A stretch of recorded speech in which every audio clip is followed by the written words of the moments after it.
processo administrativo disciplinar. Galera, a gente terminou agora todo o assunto do direito de prescrição, do direito de petição, falamos sobre licenças, falamos sobre afastamentos, enfim, a gente falou de basicamente toda a lei 812. Agora a gente entra no processo administrativo disciplinar.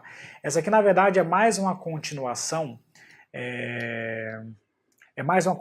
daquilo que a gente já viu anteriormente, na aula anterior, nós vimos na última aula sobre o regime disciplinar. Lá no regime disciplinar nós falamos sobre as penalidades, sobre os deveres, as proibições, enfim, falamos sobre todos esses tópicos. Agora a gente entra no procedimento, no rito para aplicação daquelas penalidades. Então, como que eu posso chegar a uma sanção? Então, agora sim ela fica mais ligada, é mais uma continuação daquilo que nós vimos na última aula sobre o regime disciplinar. Na verdade, aqui a gente vai ir numa parte mais sintética sobre o processo administrativo disciplinar, porque tem muitos dispositivos bem específicos, bem detalhados, que exigem uma leitura do nosso PDF, uma leitura da Lei 812, para que você possa compreender bem cada tema que eventualmente possa ser cobrado. Mas agora a gente vai assim, em linhas gerais. O que é a sindicância, o que é o processo administrativo disciplinar, como é que eles podem ocorrer, e lá no final vamos falar sobre a revisão. Uma passagem bem rápida para a gente concluir esse tema aqui dentro do tema que a gente tem para concluir. Vamos lá. O processo administrativo disciplinar, portanto, é o rito para a apuração das infrações disciplinares. A apuração de responsabilidades ela pode ocorrer por intermédio de sindicância e por meio do processo administrativo disciplinar. Ambas terão aqui o que a gente chama de contraditório, e ampla defesa. Por que eu estou colocando esse aspecto do contraditório e da ampla defesa para vocês? Pessoal, no Brasil não se admite o instituto chamado da verdade sabida. O que é esse verdade sabida? Existia antigamente, se falava, algumas leis até traziam essa previsão, antes da Constituição Federal de 88, que em casos em que você não tenha a mínima dúvida do cometimento de uma infração, você tem uma câmera que filmou o servidor cometendo irregularidade, você tem várias testemunhas informando isso, o próprio servidor confessa, reconhece que cometeu a irregularidade. Num caso tão extremo como esse, se entendia por questões de celeridade processual, que você poderia aplicar uma sanção diretamente, independentemente da concessão da abertura de qualquer procedimento, porque aqui é uma verdade sabida, é uma verdade indiscutível, você não tem qualquer dúvida quanto àquela infração. No Brasil, desde a Constituição Federal de 88, não se admite mais esse tipo de apuração, esse tipo de situação. No Brasil, não se admite o Instituto da Verdade Sabida. Significa dizer que qualquer infração deve ser apurada antes da aplicação da sanção disciplinar. Você não pode aplicar nenhuma sanção disciplinar sem a concessão do contraditório e da ampla defesa. Por mais lógica, por mais clara que seja a irregularidade, ou por mais leve que seja a sanção. Sequer uma advertência você pode aplicar a um servidor público sem considerar ele o contraditório e a ampla defesa. Fique bem ligado em relação a isso. A sindicância, no entanto, nem sempre terá a fase do contraditório e da ampla defesa. Por quê? Porque em alguns casos, a sindicância prevista na Lei 812, ela pode ser instaurada como um mero procedimento investigativo e ter como consequência a instauração de um processo administrativo disciplinar. Vale dizer, algumas sanções podem ser aplicadas diretamente por intermédio da sindicância. Se eu for aplicar uma sanção por meio de sindicância, eu tenho que conceder o contraditório e a ampla defesa para o servidor. Se eu chegar ao final da sindicância e verificar, olha só, eu quero aplicar uma sanção a esse servidor público, porém a sanção é mais grave do que eu posso fazer com a sindicância. Então, nessa situação, a comissão recomendaria a instauração do processo administrativo disciplinar. Em tal caso, a sindicância não precisa ter contraditório e ampla defesa. A gente tem, então, basicamente dois tipos de sindicância, segundo a doutrina. Uma sindicância inquisitiva, que é aquela, ou investigativa, aquela sindicância que só se destina a apurar os fatos e que não há aplicação de sanção e, por conseguinte, não há exigência de contraditório para a defesa. E há a sindicância que a gente diz que é uma sindicância acusatória, uma sindicância punitiva, aquela que há aplicação de sanção ao término da sindicância. Nesse caso, necessariamente, eu terei o contraditório e a ampla defesa. Beleza? Vamos lá. Só por um detalhe, eu fiz toda essa explicação porque às vezes quando você pode ler um texto na internet, pode ler uma doutrina, alguma coisa, e ver essa história de sindicância investigativa, sindicância acusatória, e ficar na dúvida em relação a isso. Alguns textos, até algumas decisões do STF equivocadamente falam disso, dizendo que a sindicância tem natureza meramente investigativa. Isso é incorreto na Lei 812, porque a Lei 812 prevê a sindicância que pode ser tanto apenas inquisitiva, que é só para apurar os fatos, como a sindicância que pode ser acusatória, que pode ser sancionativa, que é aquela que pode ensejar a aplicação de sanções. Então, assim, alguns estatutos de estados e municípios trazem essa situação, da sindicância que só serve para apurar. Outros, como a Lei 812, trazem uma sindicância que pode servir tanto apenas para apurar, apenas como uma fase preliminar ao processo administrativo, como uma que serve para aplicar sanção. Então tome cuidado com o texto que você vai sair lendo na internet. A sindicância ela serve para infrações leves, tendo como consequência até a advertência, a suspensão por até 30 dias. O que extrapolar a suspensão de até 30 dias, lembrando, né, que o prazo máximo da suspensão chega aí até a 90 dias, o que extrapolar isso terá que ser necessariamente apurado por meio de processo administrativo disciplinar. Outra pergunta que muitos alunos fazem é o seguinte: professor, para eu instaurar um processo administrativo disciplinar, eu tenho que necessariamente abrir uma sindicância antes? Não. A sindicância ela não é obrigatoriamente uma fase preliminar do processo administrativo disciplinar. Ela pode ser preliminar ao PAD. Pode ocorrer de eu abrir uma sindicância e na sequência abrir um PAD. Porém, nada impede de eu abrir diretamente o processo administrativo disciplinar. A sindicância não é uma fase obrigatória do PAD. É um procedimento distinto que tem consequências próprias e uma delas pode ser a instauração do processo administrativo disciplinar. O PAD é para infrações mais graves, ou seja, para suspensão acima de 30 dias, demissão, cassação de aposentadoria ou disponibilidade, destituição de cargo em comissão. Pergunto para vocês, eu posso instaurar por intermédio do PAD uma advertência ou uma suspensão pelo prazo de até 30 dias? Posso. Aqui vale aquela regra, o que pode mais, pode menos. O processo administrativo disciplinar me permite aplicar sanções mais leves. O contrário não é verdadeiro. A sindicância não me permite aplicar sanções mais graves, aquelas sanções que exigem a instauração do PAD. A sindicância é um procedimento mais célere, com o objetivo de apurar infrações leves. O prazo de conclusão é de 30 dias, prorrogável uma vez por igual período. Pode ter como resultado 1. O arquivamento, quando não houver qualquer irregularidade. 2. A aplicação da penalidade de advertência ou de suspensão até o limite de 30 dias. Nesse caso, após a concessão do contraditório e da ampla defesa, uma vez que há aplicação de sanção. E 3. Pode ensejar meramente a abertura de um processo administrativo disciplinar nessa situação sem necessidade de contraditório e da ampla defesa. Professor, mas eu já concedi o contraditório e a ampla defesa e mesmo assim concluí que a sanção tem que ser mais grave. Não tem qualquer problema. O que eu quero dizer é o seguinte: para aplicar sanção tem que ter contraditório e da ampla defesa. Para abrir o PAD não precisa ter. Aconteceu porque eu quis que ele se manifestasse antes de fazer um juízo sobre a sanção, beleza. Mas aí se você concluir que a sanção tem que ser mais grave, aí você instaura o processo administrativo disciplinar. Então, para instaurar o PAD, eu não preciso dar o contraditório e ampla defesa na sindicância, apesar de poder fazê-lo necessariamente, em alguns casos. A sindicância pode ser, então, inquisitorial, que é aquela que não requer ampla defesa, ou pode ser punitiva, que é aquela que requer o contraditório e a ampla defesa. Pode resultar na instauração do PAD em caso de infrações graves, mas não é necessariamente uma etapa do PAD. A sindicância vai integrar o PAD como peça informativa de instrução, ou seja, concluir a sindicância. Vou ter que aplicar uma sanção, acho que deve aplicar uma sanção mais grave, então instauro o PAD. Lá no PAD, os autos, os documentos da sindicância, elas serão anexadas ao PAD como peças informativas deste. Então eu posso usar aquilo que eu já apurei na sindicância, eu posso usar aqui também no meu PAD. O processo administrativo disciplinar, agora a gente já chegou no novo procedimento. Ele basicamente ocorre em 3 fases. A instauração, que vem com a publicação do ato que constituir a comissão. O inquérito, que se desenvolve na instrução, na defesa e na elaboração do relatório.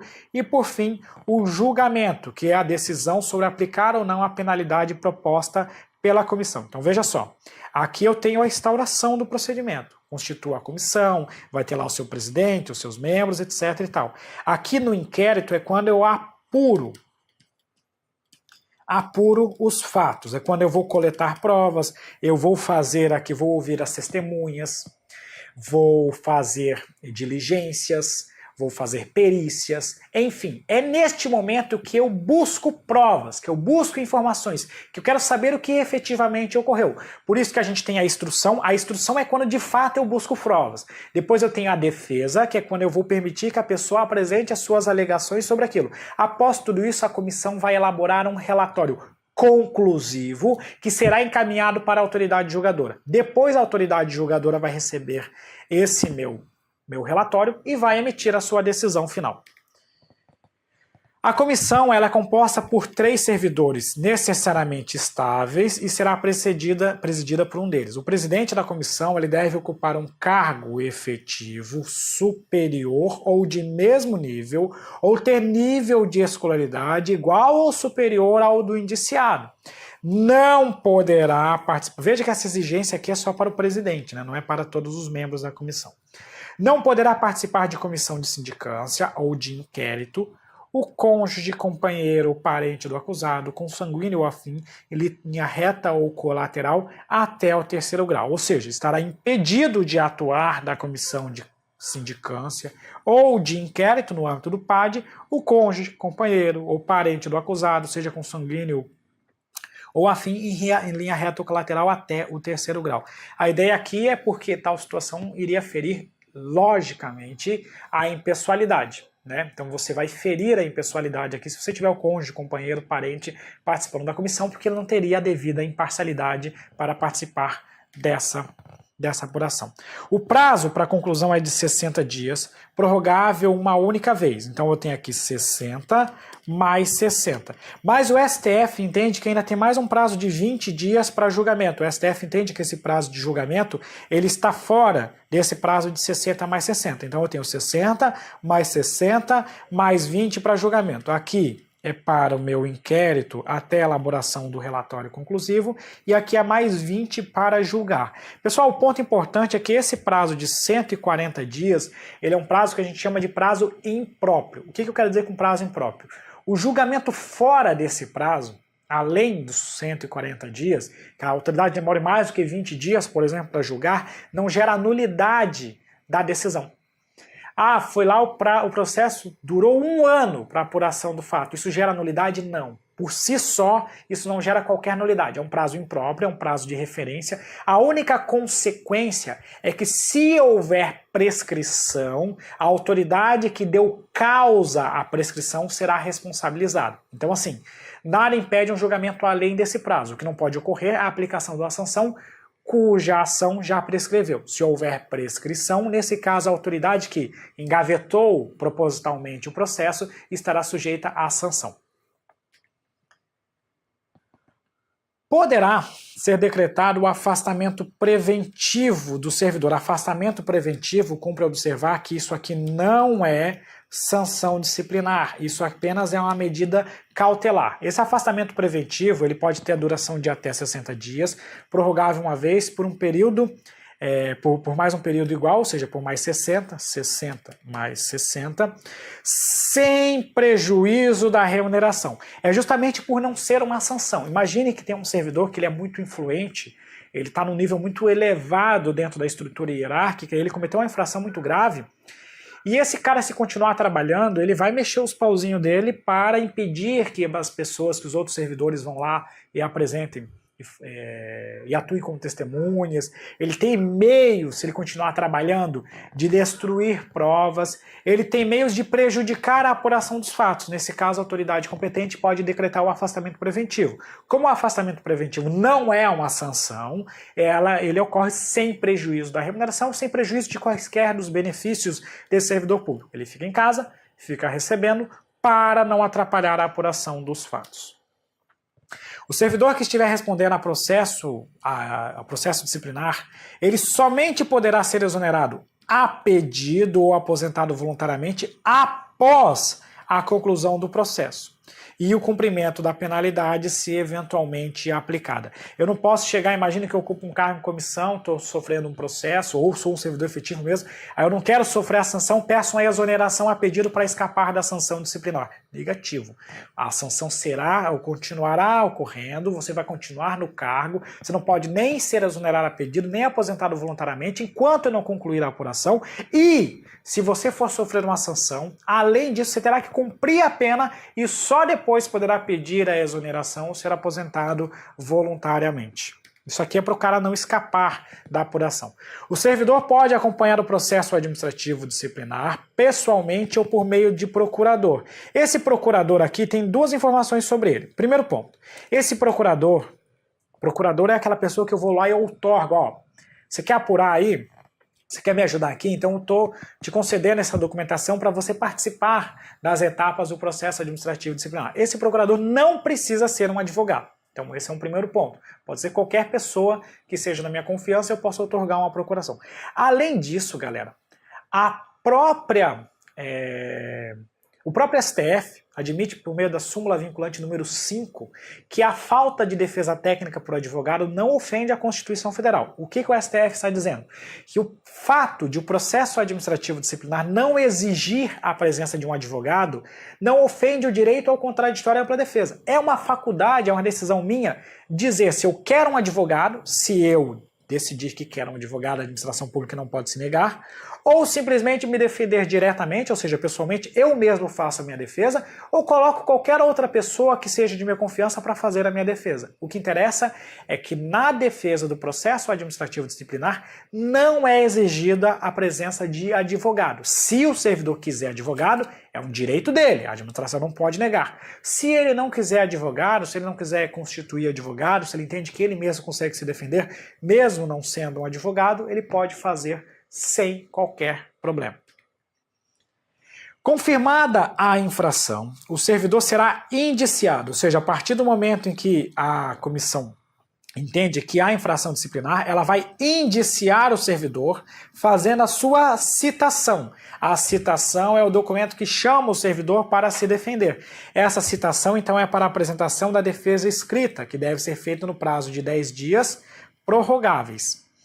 Em caso de revelia, ou seja, eu citei o camarada e ele não compareceu, será nomeado o que a gente chama de defensor dativo. Pessoal, é importante você saber que no processo administrativo disciplinar acontece o que a gente chama aqui de processo, ou melhor dizendo, de princípio da verdade material ou verdade substancial. No processo administrativo disciplinar, o que a gente quer saber é o que efetivamente aconteceu. Não me importa a verdade, na verdade até importa um pouco, mas não é o que prevalece, não é a verdade formal, não é a verdade dos autos, mas sim a verdade real. Lá no processo civil, lá no âmbito judicial, vale o que a gente chama de verdade formal, ou verdade dos autos. Se você, por exemplo, não contesta dentro de um prazo, você concorda com o que está sendo imputado. Então, por exemplo, lá no processo civil, se alguém está te acusando de alguma coisa e você não se defende, você é citado regularmente, mas não apresenta defesa, contestação àquilo que está sendo acusado, significa que você concorda com aquilo que está sendo imputado. Então, vale no processo civil aquela ideia do que quem cala, consente. No processo administrativo disciplinar não vale essa disposição, ou seja, não existe essa ideia de quem cala consente. Eu estou sendo acusado de uma irregularidade, eu fui devidamente encontrado e fui revel, eu não compareci para me defender neste processo. Não significa que eu estou concordando com o que está sendo imputado. Mesmo que eu seja declarado revel, a administração pública continua com o dever, com a obrigação de comprovar que eu cometi uma irregularidade. Mesmo que eu não me defenda, que eu não faça nada em relação ao processo, se chegar ao final e a autoridade ficar em dúvida se houve irregularidade, ela vai me absolver e não vai aplicar qualquer sanção. Ela só vai aplicar a sanção disciplinar se ela concluir pelos autos, pelas provas juntadas ao processo, que eu de fato cometi uma irregularidade. Por isso, a Lei 812 prevê que o servidor revel, aquele que não comparece para se defender, caso isso aconteça, deverá ser nomeado um servidor ou um defensor dativo. O que é o defensor dativo? É um outro servidor, então pode ir aqui para a tela, o defensor dativo é um outro servidor, e esse outro servidor é nomeado para fazer a defesa. Esse defensor dativo é nomeado para fazer a defesa de quem? Fazer a defesa daquele servidor revel. Então, em qualquer hipótese, haverá a presença de um advogado. O processo não é suspenso, o processo continua a andar, ele vai ter que chegar até o seu resultado final. A única situação é que eu nomeio um defensor dativo e dou o prazo para ele fazer a defesa do servidor público. Apreciada a defesa, vou ter que apagar aqui, apreciada a defesa, a comissão vai elaborar um relatório necessariamente, obrigatoriamente conclusivo, remetendo o processo para fins de julgamento. Por que eu estou dizendo que esse relatório necessariamente deve ser conclusivo? Porque o que acontece, galera? Se a comissão não pode chegar ao final do processo e falar: a gente não conseguiu chegar a uma conclusão, ficou em dúvida se ele foi responsável ou não foi responsável. Não pode fazer isso. Você tem que chegar a uma conclusão final, nem que seja pedindo um novo prazo, realizando novas diligências. Enfim, a comissão tem que chegar a uma decisão final, seja pela inocência, seja pelo fato de o servidor ter cometido uma irregularidade. Se for o caso de ter cometido uma irregularidade, vai dizer quais são os fatos que estão sendo imputados, quais são os dispositivos legais em tese infringidos, propondo uma decisão final à autoridade competente. O julgamento, ele em regra, ele deve seguir a conclusão do relatório, exceto se a conclusão do relatório for contrária às provas dos autos. Ou seja, a autoridade julgadora, ela em regra deveria seguir o relatório. Só que se ela concluir que o relatório, a conclusão, a decisão da comissão é contrária ao que está nos autos, olha, a comissão disse que o cara é inocente, mas pô, os autos estão demonstrando aqui que ele cometeu uma irregularidade. Não há o que se falar em inocência nessa situação. Então a autoridade, ela pode justificadamente discordar da comissão, e essa discordância da autoridade competente pode ser para agravar a situação, ou então para diminuir, para melhorar a situação, ou até mesmo para inocentar o acusado. Então veja que a autoridade competente, desde que devidamente justificada, ela pode adotar uma decisão totalmente diferente da conclusão do relatório, desde que a conclusão seja contrária às provas dos autos. Então a autoridade poderá discordar. Porém, se houver um vício insanável é o que a gente chama de ilegalidade. A autoridade deverá anular o processo e constituir uma outra comissão para que realize um novo processo administrativo disciplinar. Imagine que só lá no final do processo a autoridade constata, percebe, até porque o servidor mesmo alegou isso, que uma das pessoas envolvidas na comissão deveria ter impedida de atuar e mesmo assim atuou naquela apuração. E a autoridade não tinha percebido isso antes, só percebe lá no final do processo, quando chegou para ela decidir. Em uma situação dessa há um vício insanável e, portanto, deverá ser instaurado um novo processo administrativo disciplinar. Questão de prova. Vamos lá. Após denúncia anônima, contendo documentos que permitiram a determinada autarquia federal conhecer indícios de infração administrativa cometida por um servidor público a ela vinculada, instaurou-se no âmbito da entidade o processo administrativo disciplinar. Eu vou destacando aqui algumas informações importantes. Essa aqui é a primeira, denúncia anônima. Para compor a comissão responsável pelo PAD, foi designado, entre outros membros, parente de 4º grau. Em linha colateral do servidor processado, a instrução processual foi ampla e houve necessidade de se prorrogar o prazo para a conclusão dos trabalhos. Ao final, o servidor que optou por apresentar defesa pessoalmente, dispensando assistência técnica de advogado, foi indiciado. Então aqui as informações. Foi uma denúncia anônima. Neste processo, foi um processo administrativo disciplinar, teve a participação de um parente de 4º grau. A comissão pediu prorrogação do prazo e, além disso, o servidor não utilizou advogado. Ele se defendeu pessoalmente, sem presença de advogado. São essas informações que a gente tem aqui.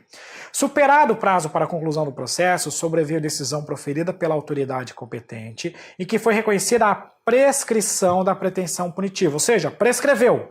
Não pode mais punir o servidor público por causa disso. E com isso houve a extinção da punibilidade. Ainda assim, em atendimento ao princípio da publicidade, foi promovido o registro do PAD e do seu resultado nos assentamentos funcionais do servidor.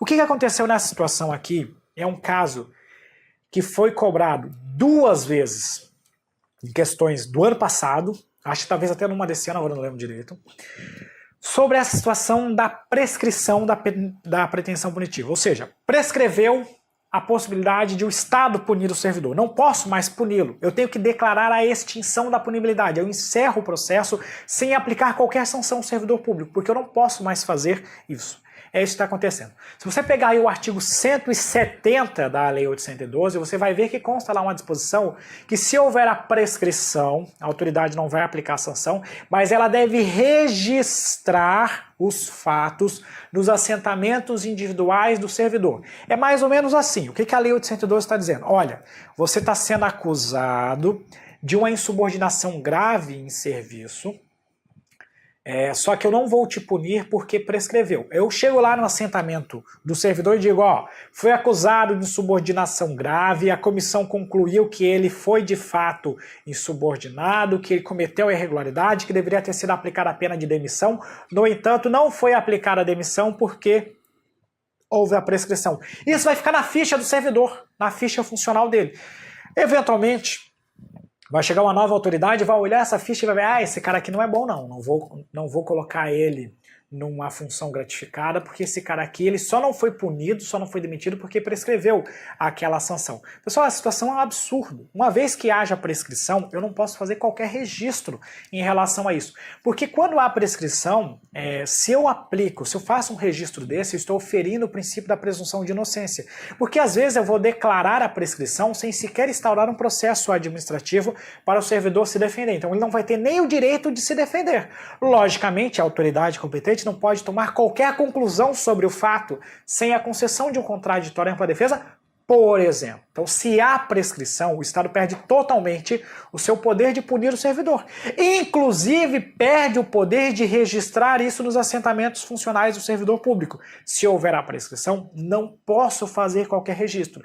Por isso, o STF considerou o artigo 170 da Lei 812 inconstitucional. Então, o artigo 170, em que pese não tenha ocorrido isso em controle concentrado de constitucionalidade, foi por meio de um controle difuso, mas foi numa decisão com repercussão geral. Então, na prática, o artigo 170 não possui qualquer eficácia prática, porque sempre que isso chegar ao judiciário, o judiciário vai decidir que não poderia ter sido realizado o registro nos assentamentos funcionais. Beleza?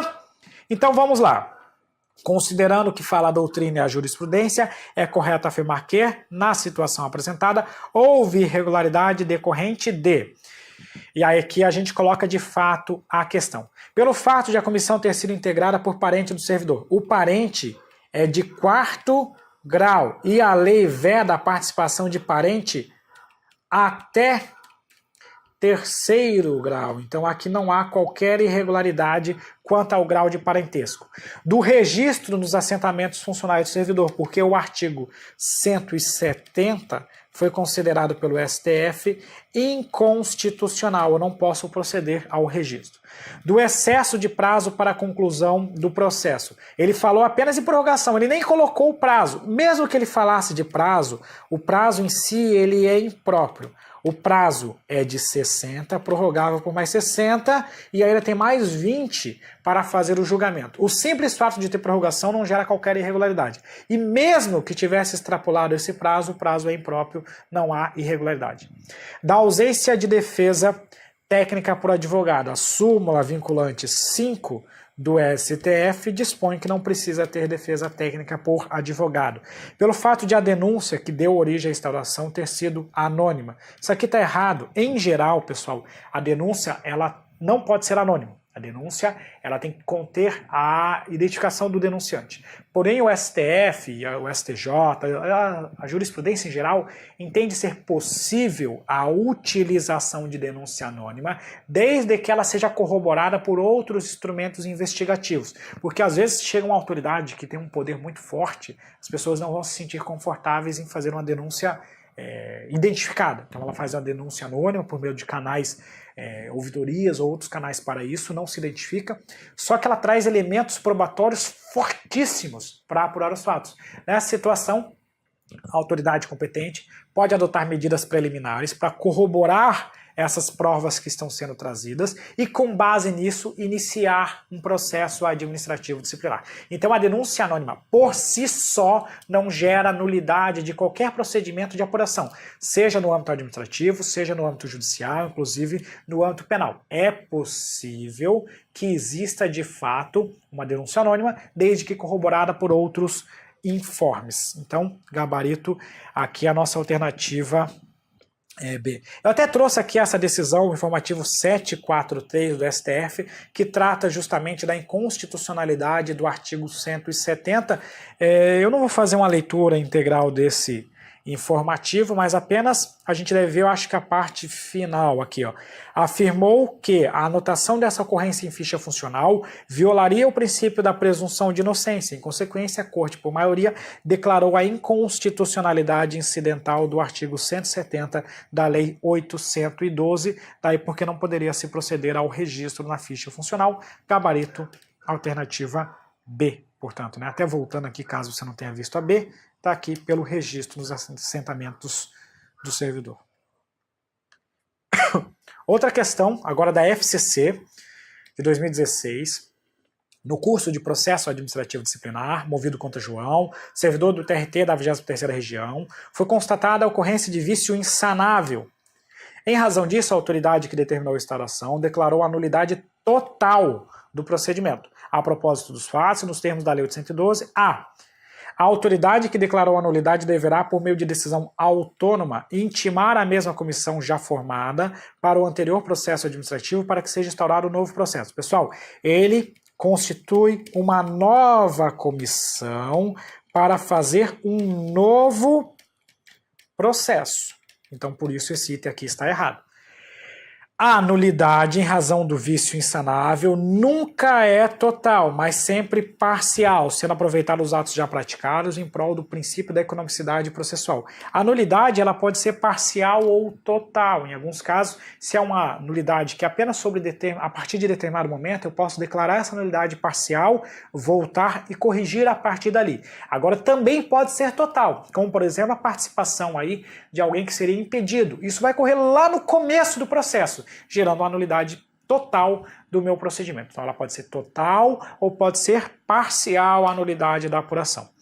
A nulidade não pode ser declarada pela autoridade que determinou a instauração do processo, devendo ser declarada por autoridade de hierarquia superior. Ela é declarada, em regra, pela própria autoridade que determinou a instauração do processo. A autoridade que declarou a nulidade ordenará, no mesmo ato, a constituição de outra comissão para a instauração de novo processo. Ou seja, no mesmo ato que ela declara a nulidade, ela já constitui nova comissão e manda abrir um novo processo, gabarito alternativa D.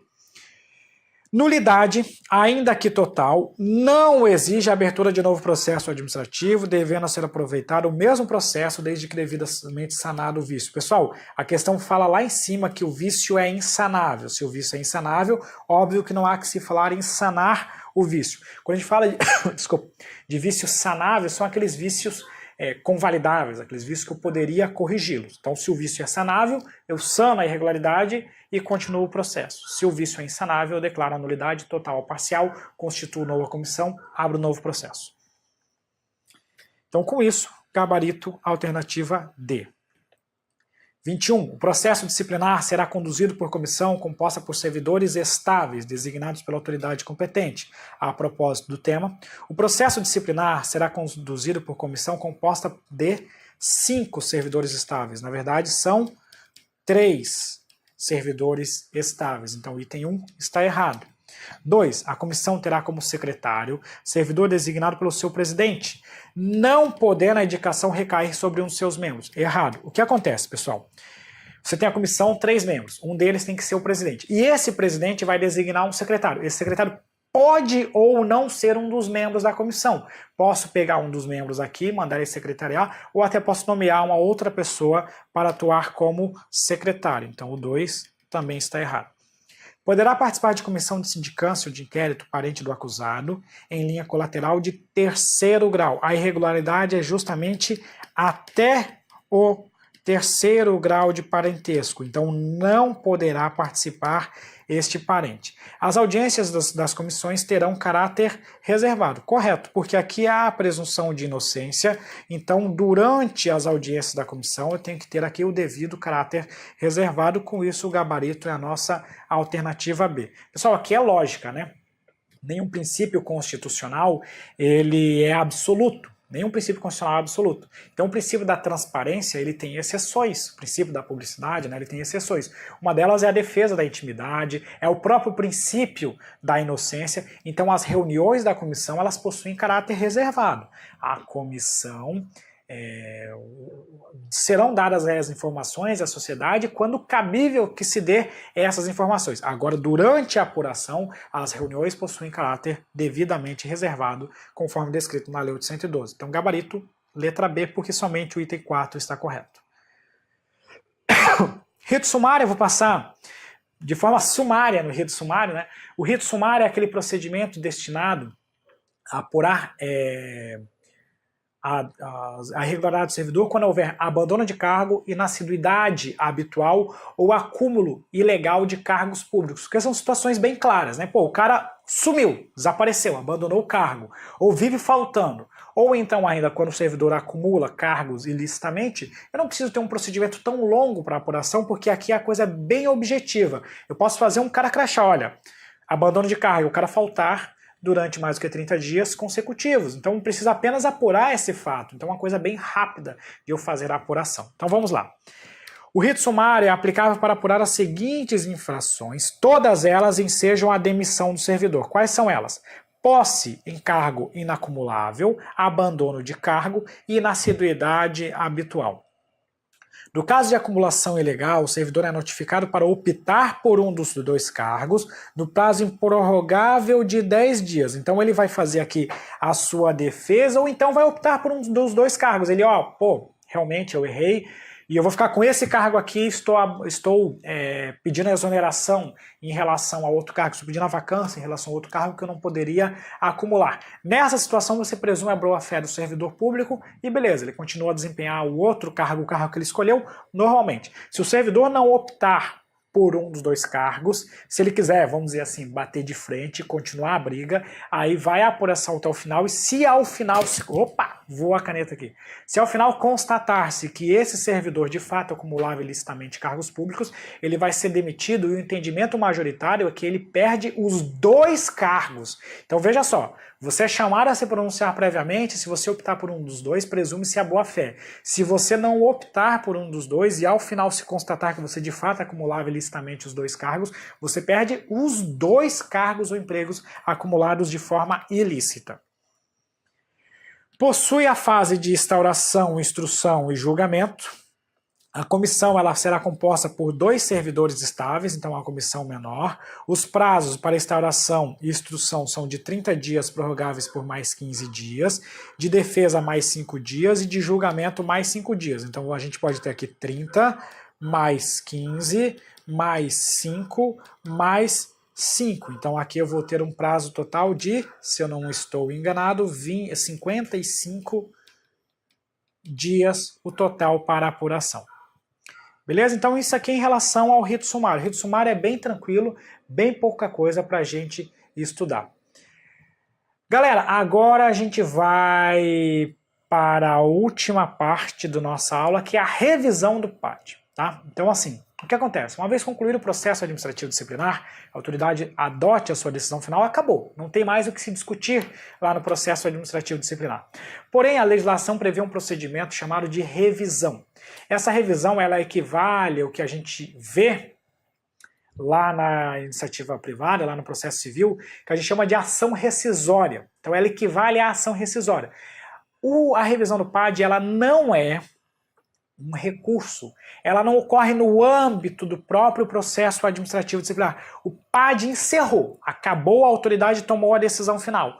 A revisão do PAD é um novo processo que vai ocorrer quando você descobrir, quando você constatar situações novas, fatos novos, não apurados no processo originário e que deem causa, que faça você entender que, olha, a decisão que foi adotada, ela estava incorreta. Então vamos lá, para a gente falar da revisão do processo, artigos 174 a 182. Não é uma instância recursal, vale dizer, por isso ela ocorre em apenso ao processo originário, ou seja, a revisão é um novo processo e esse novo processo vai ocorrer em apenso ao originário. Decorre da existência de fatos novos que justifiquem a inadequação da penalidade aplicável, acho que pulou aqui, eu vou avançar um pouquinho mais, ou a inocência do punido. Então assim, você tomou conhecimento de novos fatos, isso demonstra a inocência do punido ou a inadequação da penalidade aplicada. Imagina o seguinte, um servidor cometeu uma irregularidade gravíssima e ele armou para acusar um outro servidor. Inclusive, ele teve acesso às filmagens e pegou, na verdade, salvou essas filmagens, excluiu do sistema e desapareceu.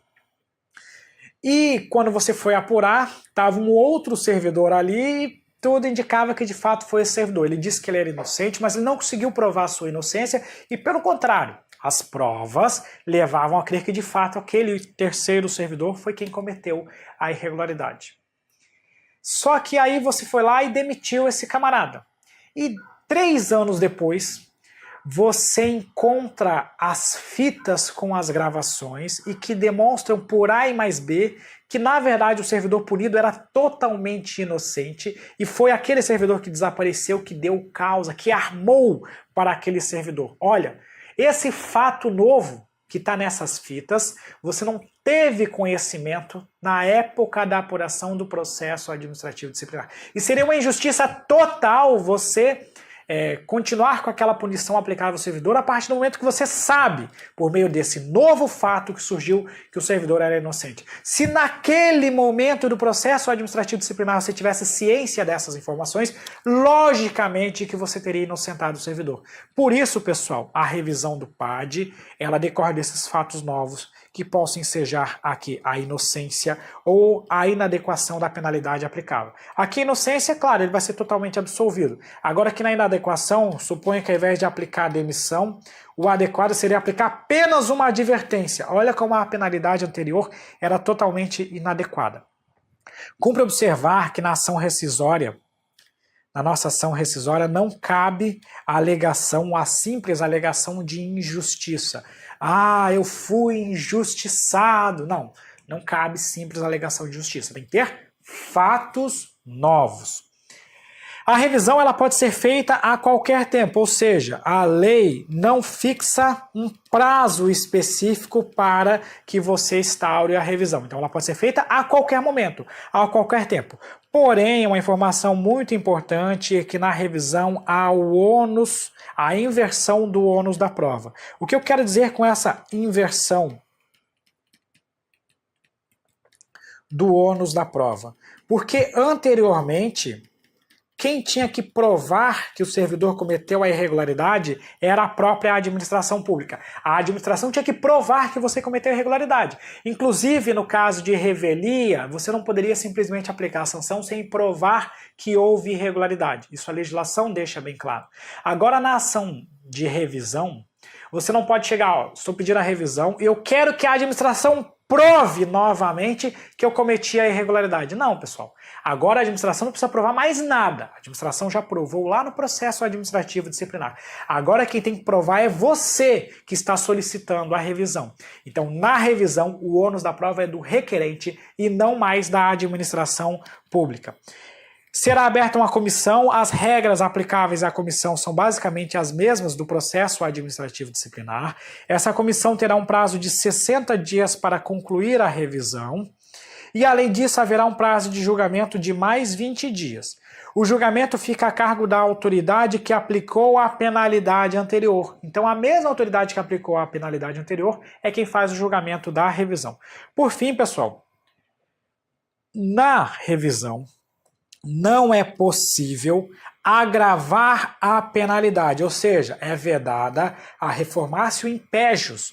O que eu quero dizer para vocês é o seguinte, olha só. Lá no processo administrativo disciplinar, a comissão pode concluir, por exemplo, que deveria ser aplicada uma suspensão de 90 dias.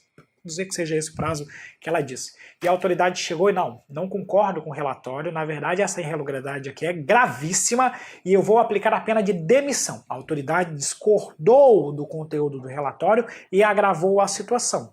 É plenamente possível. Aqui, na revisão, que já é uma situação diferente, logicamente, né? Mas aqui na revisão não é possível agravar a penalidade. Surgiram fatos novos que demonstram que deveria aplicar uma sanção ainda mais grave. Não, isso não pode ser feito. Na revisão, você pode melhorar a situação do acusado, mas jamais piorar a sua situação. Beleza? Então, por isso, não posso agravar a situação na revisão. Para fechar, então, a questão do TRT 24/2017, Caroline, servidora pública federal, sofreu penalidade de demissão após conclusão de processo disciplinar. No entanto, pretende a revisão da decisão proferida, haja vista a existência de fatos novos, supervenientes ao julgamento e que comprovam a inadequação da penalidade aplicada. Então, estou tratando aqui especificamente da revisão do meu PAD. Para tanto, Caroline pleiteou a revisão do processo disciplinar nos termos da Lei 812. O processo revisional será julgado pela mesma autoridade que aplicou a penalidade. Então, já de cara, gabarito alternativa A. Correrá nos mesmos autos do processo disciplinar? Não é nos mesmos autos. É um processo novo, mas que será apenso aos autos anteriores. Será julgado no prazo máximo de 15 dias contados do recebimento do processo. A gente volta para cá, o prazo de julgamento é de 20 dias e não de 15 dias, como está informando aqui a questão. Traz o ônus da prova compartilhada, ou seja, cabe à requerente e à administração pública angariar elementos para evidenciar a inadequação da penalidade. Não, o ônus da prova não cabe à administração, mas tão somente ao requerente. E por fim, não terá comissão para a condução do feito, ao contrário do que existe no processo disciplinar, em que é constituída a comissão composta por 3 servidores. Na verdade, haverá comissão para fazer a apuração. Portanto, gabarito, alternativa A de almoço para quem está encerrando. Galera, é isso aí. Muito obrigado pela presença de todos. Concluímos com isso o estudo integral da Lei 812. Muito obrigado e até a próxima. Valeu!